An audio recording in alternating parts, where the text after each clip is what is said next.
Whiskers finding catnip outside and trying it for the first time.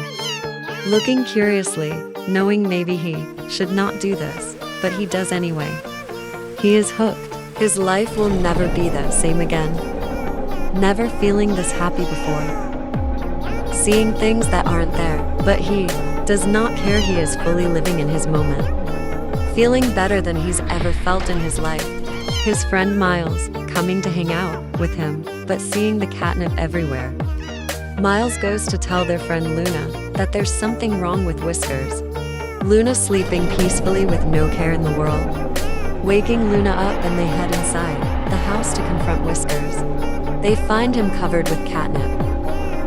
They tell him he needs to get help and he has a problem. He says he is fine and he can handle it.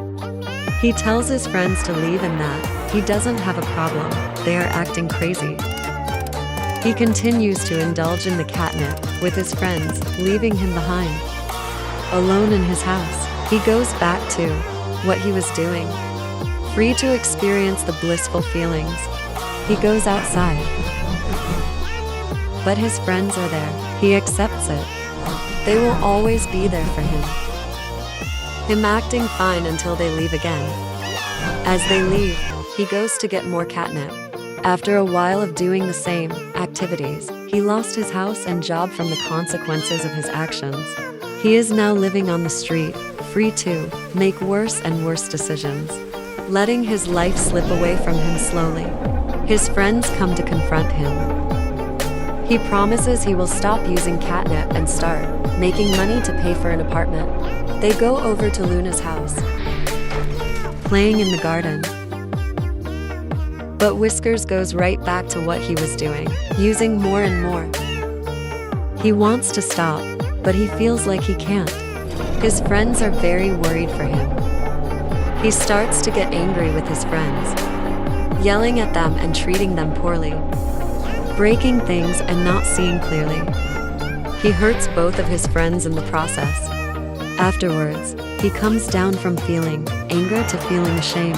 He ends up meeting new people, since he ruined his previous friendships.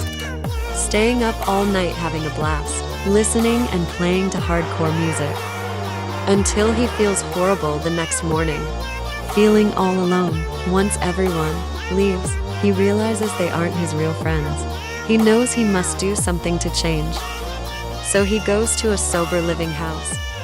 They welcome him with open arms and tell him he has to be taught how to live again, forcing him to do chores and give back. He doesn't like it, but he knows he must accept. They force him to share about his feelings. It's all too much for him and he can't take it.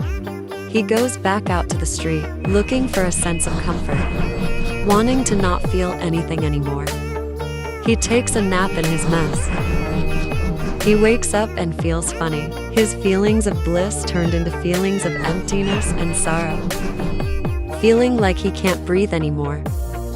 He tries to use all his strength to get up, not knowing if he will be able to pull himself up this time. Finally making it up, he tries to crawl to his old friend's house, using all the strengths he has, crawling on the floor for miles and miles. He finally makes it to the door, and it flies open, begging to be let in. They let him in and he promises it would be different this time. He will be committed to a sober journey. Jasper and his team stretch for the big race.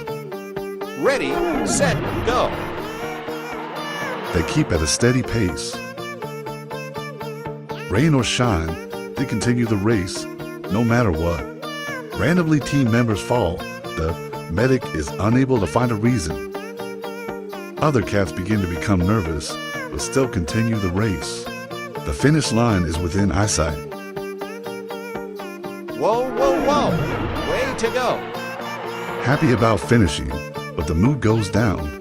Jasper, winning first place and taking a picture with his team. Congratulations. Nervous energy is in the air. They hurry back home. The streets seem oddly empty. It's only them.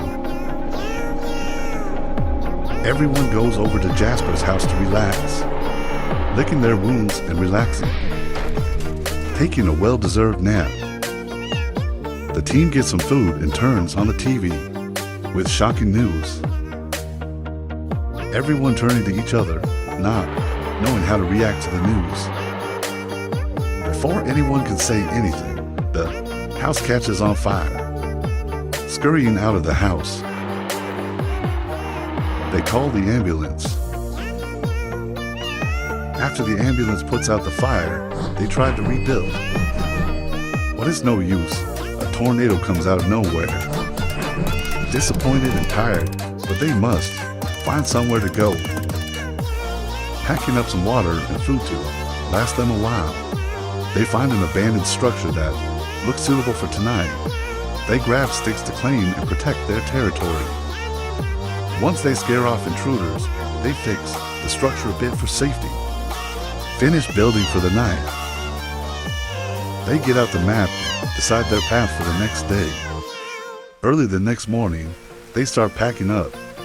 One of the cats goes for a walk, but gets grabbed by cats with the virus. He tries to crawl to his friends. They rush to bring him inside, but he has an unexplained wound. The next moment, he turns from the virus and thousands of sick show up to the area. They had no choice but to leave him behind, hurrying to pack up. Nowhere safe. Their only choice is to keep moving forward, Jasper leading them to the next direction, finding a place to gather themselves, getting everything ready to go. Henry the scientist guiding them towards a lab. He says he would be able to make an antidote to the virus, watching their every move carefully. It's time to run. Thankfully, they are used to running, dodging the sick.